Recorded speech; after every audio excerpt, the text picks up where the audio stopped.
My crypto bit brothers and sisters. This here is Papa Ron, Bulldog Rod, Papa Ron next to me. Better get my head out of my what? It's only noon, folks. He just got out of bed. You'll have to That's excuse right. him. Yeah, I just barely got up, man. I tell you, that's something else. Retired life is really it's the way to go, Really, folks. it's really hard. I mean, I go to bed when I want to, and I wake up when I want to, and That's that's just right. the way it goes. And we love it. And that's the way. I like it. Well, listen, we came across this article, folks, and this deals with what we just talked about the other day about China's social credit system Yeah. and how they monitor. They have, not to rehash everything, but they've got close to 2 million cameras monitoring its citizens with face recognition at all times. And, you know, we had a comment on that, Rod. A guy in the comment on the video said, well, wait a minute. In China, a lot of these people wear those masks to keep the smog out of their lungs.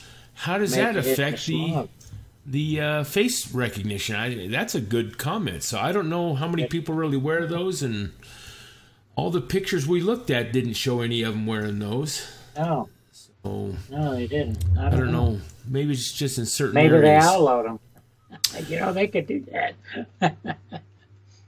But this guy here, he's a journalist, and he made some comments on his Facebook or Twitter account, kind of slamming some of the things the government was doing, and they restricted his travel on trains, and now and he went to buy a house recently, and they're saying, "I'm sorry, you're until you get on and this is what happened." They said until you get on and apologize for those comments, we're constricting you. So he got on and apologized for some of the things he had said, and then the government came back and said, "We don't feel you were sincere enough." So, oh my land! Think about this, Rod. Yeah. Talk about being in total control of a population based on what they think you should say, how you should live and act. So anyway, this guy's been restricted from buying a house even. And they can cut his way to buy food, anything they want. Yep. And don't think China's the only one working on this stuff.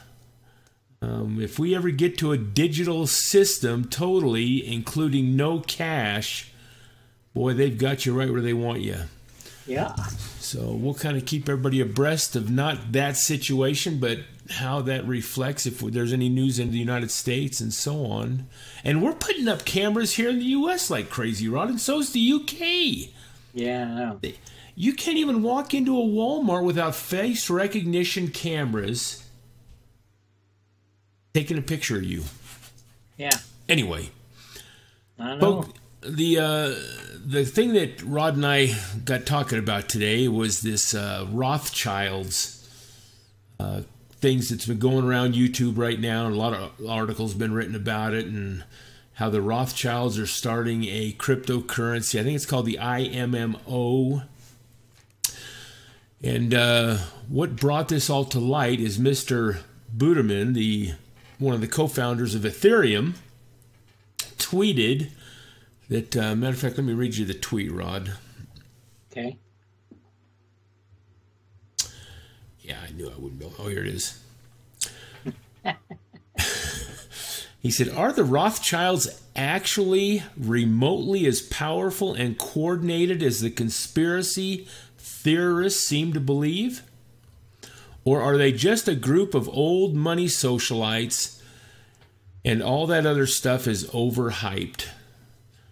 Now, it's not just the Rothschilds family. You know, anybody that's done any kind of research into the history of these elitists or the one percenters or the big money man, you know, there's the Rockefellers, the Rothschilds. I mean, there's a group of, like he said, these old bankers. They seem to be involved in most of the central banks worldwide, I believe. They're pretty much all tied in, but as far as being overhyped and stuff, I don't know. I think Mr. Buterman maybe needs to go do some more, and maybe he has, I don't know, but do some research. I think these guys are tied in. Oh yeah. They're above governments. I mean, matter of fact, one of them, not anciently, but a long time ago said, for those that can control the printing of money, control the world. Something like that. Yeah. You remember that saying, Ron, or not? No, I don't. I remember President Johnson said, those who control the weather control the world. Yep. I heard him say that, but somebody else could have said the same thing, and he stole it, you know. He was good about that, Johnson. You know, when he was president of the United States, I lived in Texas, you know that? And yet they didn't call us Texas back then. Did you know that? Yeah, because he was, they only called us Tex because the ass was in Washington.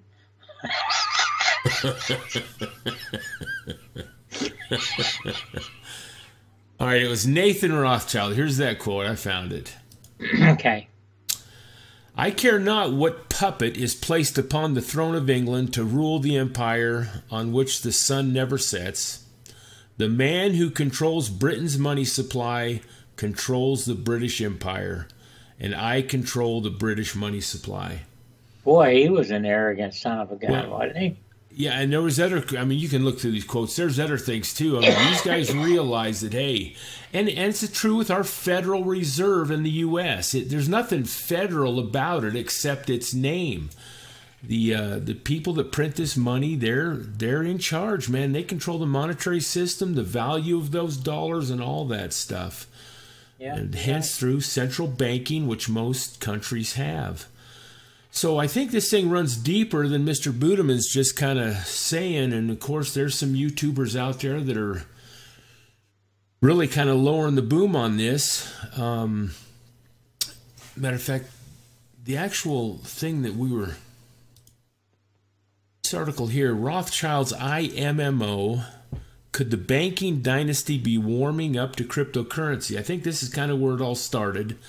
And then Mr. Budeman made his comment like, hey, do they really have the power that these conspiracy theorists think they do?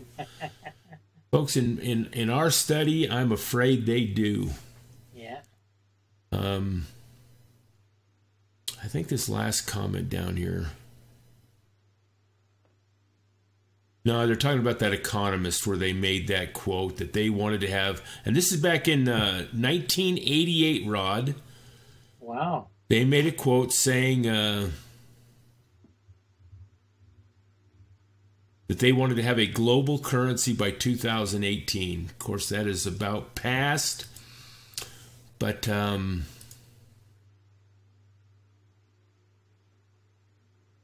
article here is what kind of got us stirred here. Rothschild enters crypto world. And they have, folks. We just did a video the other day, Rod, remember? And we talked about that Sega coin. Sega coin, yeah. And all the people that are backing that platform. I mean, it's Goldman Sachs and some of the central bank people. I mean, there was some big names in there of what's behind the scenes that the platform doesn't even show. I hate to keep jumping around like this, but I guess when you're in control of the buttons, you can do whatever you want. Well, you in control, brother. Yeah, we did that the other day. Yeah, here's that Sega coin. And, you know, if you look through here, it's a global currency setup platform. They didn't have an ICO. It was all money that was gathered privately. They're looking for global. Anyway, it's pretty. The platform looks good. I mean, you look through here and you read about it and all in the roadmap. But then if you go to that article we had up, there's some big money men behind the scenes of that. Yeah. So here's the point. Money. What's that, Rod? There's a lot of big money, not just big money, but a lot of it. Banker money, yeah. And we think we've been talking about this for the last 2 or 3 weeks now that the other side is also building their infrastructure. They're getting things in place. And slowly but surely, it seems like they're swapping over to being part of crypto and saying, yeah, there's good things with blockchain and all that. Even the IMF president, Lagrade, anyway, she's made positive. We had some comments on her too in that one video, but I was going to say if that or not. They are getting into it. And the point that Rod and I made in that video was the thing they have that these decentralized platforms don't is that we believe they have the power of the law behind them. Yep. That they can change laws, construct laws, put laws in place. And if there's enough destruction on the decentralized side, meaning if they're hurting enough people financially, whether it be true or false, false flags, just hyped up stuff, yep, governments can come in and change laws to outlaw them and to put so many restrictions on them. And we did a video after that, Rod, that we're starting to see some of that FUD take place. I mean, right now we have the SEC investigating all price manipulations. Well, what if there's not? What if they just say that and start putting that propaganda out there to put the fear in the people? Say sooner or later, yeah, everybody wants to be digital. We'll just be digital with a global platform. Yeah. We don't need Bitcoin and Ethereum and Litecoin. Yeah, you guys are mouthing off, but guess what? We're going to pass a few laws here, baby, that shows you really who is in charge. Yeah. Yeah, they're not going to take this sitting down, folks. If you think these bankers and what maybe the highway. That's right. The Rothschilds, let's say they are just all retired.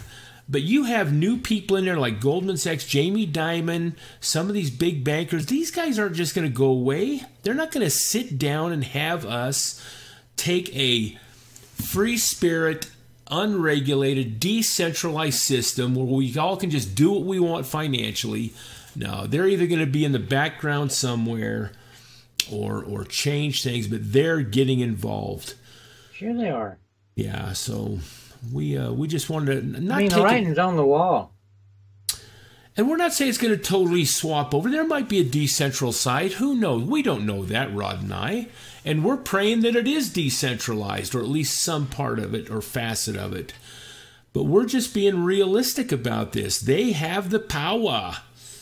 And we'll just see where it goes. We want to be conscientious of both sides of this and where it's headed. Right. All right, Rod, take her away. Well, I want to say one thing. Say it all you want. Hold on, brother. Oh, what do you mean, hold on? I always like your comments at the very end because it gives me the discretion of editing them out. But you run all you want right now. I know. That's the way it goes, and I always say right before I do it, sorry, folks, technical difficulties. Yeah, you're real good about that. Okay. You got me flustered. Sorry. Had you forget what you were going to harp about? Yeah. Yeah. Yeah, it was a crypto coin market cap here. It's gone up a little bit. Yeah, like Bitcoin's got up 2.68. But Litecoin's 120, Bitcoin 7, Ethereum 558. So the prices are still low enough that we can buy a little sliver or two with it. And that's what Ron and I do. We always buy at least a couple of little slivers. Can't afford too much on fixed income, but that's okay.